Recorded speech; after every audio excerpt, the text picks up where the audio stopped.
What's up guys, Pars here, welcome to the video. Today I want to talk about something that is actually not talked about in the fitness community that much, which is eating because of psychological reasons or emotional eating. So a lot of people talk about how to diet, or I hear a lot of people saying, man, I just cannot live without food. It's just like, oh my God, I'm on a diet now. What am I gonna do? Like, I just want to eat all these delicious foods. And oh, I'm just like, or people that say, like if I'm on a diet, I think like, or if other people are on a diet, they're probably unhappy. They're all like, feeling terrible. I think they remember like these really skinny Kate Moss type of models who starve themselves in order to look good or in order to lose weight. But yeah, people just associate dieting, or people associate food with happiness, which is not the truth. Happiness actually comes from many sources. There are many sources of happiness that can work as a support system in a person's life, and people just are unaware. They think that they're like addicted to food, and they think that they cannot live without food or be happy without food, and that's why unconsciously they think, okay, I have a really big appetite. That's what people say. Oh, I just have a really big appetite. I want to eat all the time. I think about food all the time. Oh my God, I'm just so food focused and stuff.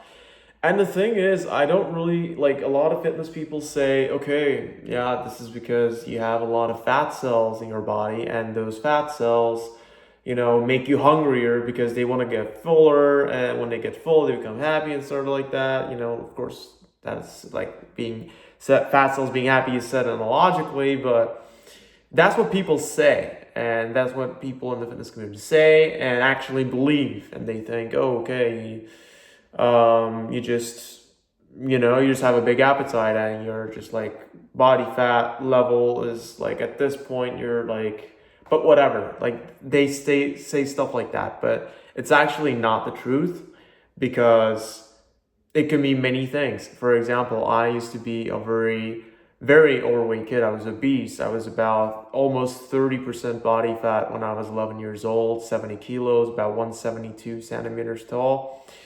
And I always thought, you know what? I'm just like, I have genetics to be fat. Like, I'm just a fat guy. I'm just have a big appetite. I want to eat bad foods, junk food all the time.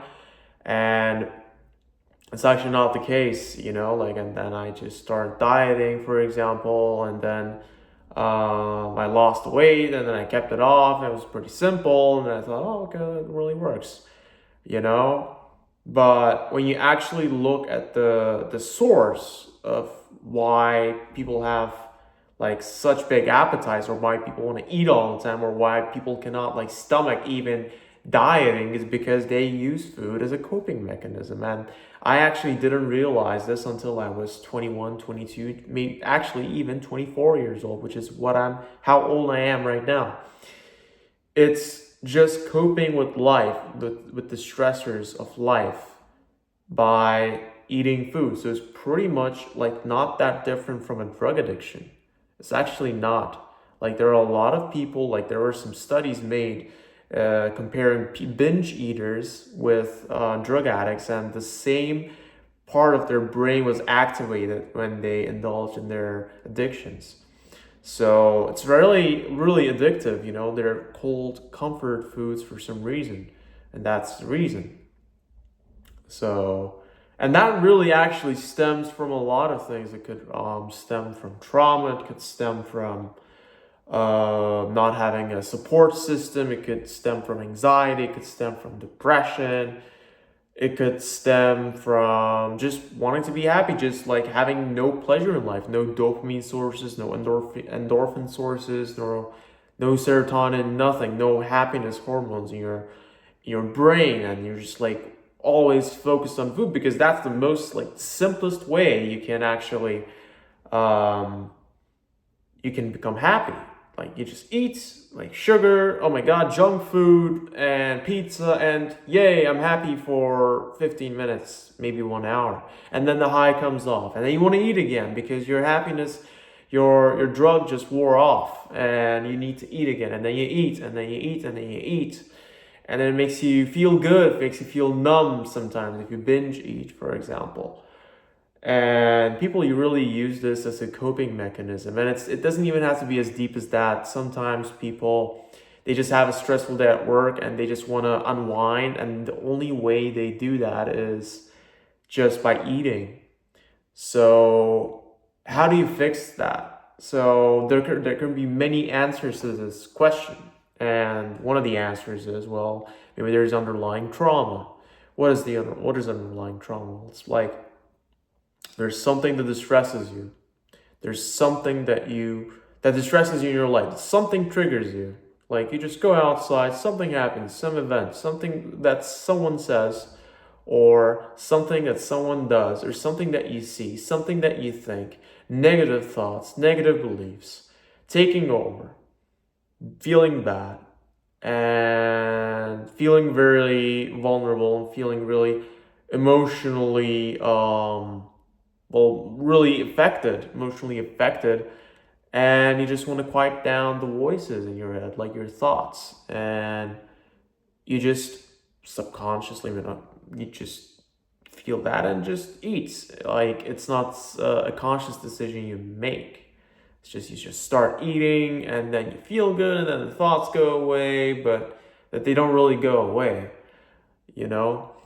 So that's how a lot of people cope with life. So one of them is actually trauma, which is a deeper topic, which you go and discuss with a therapist, notice what your triggers are, and then work on them, which is a really long road.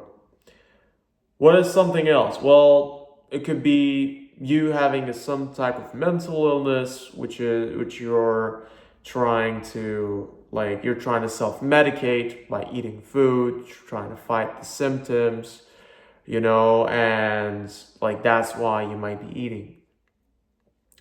What else could it be? It could also be you actually not having any pleasurable activities. Like there are many things to do in life, and there are many ways to be happy. You can even be happy because you're dieting. Why? Because you're being healthy. You're really looking after your body. You're providing the nutrients that you need, your omega-3s, your magnesium, your protein, your carbs, your fats in the right amount so that your body secretes hormones. And you just having that perspective when you look at nutrition and not looking at dieting as punishment or as something that's bad. You just eat food, you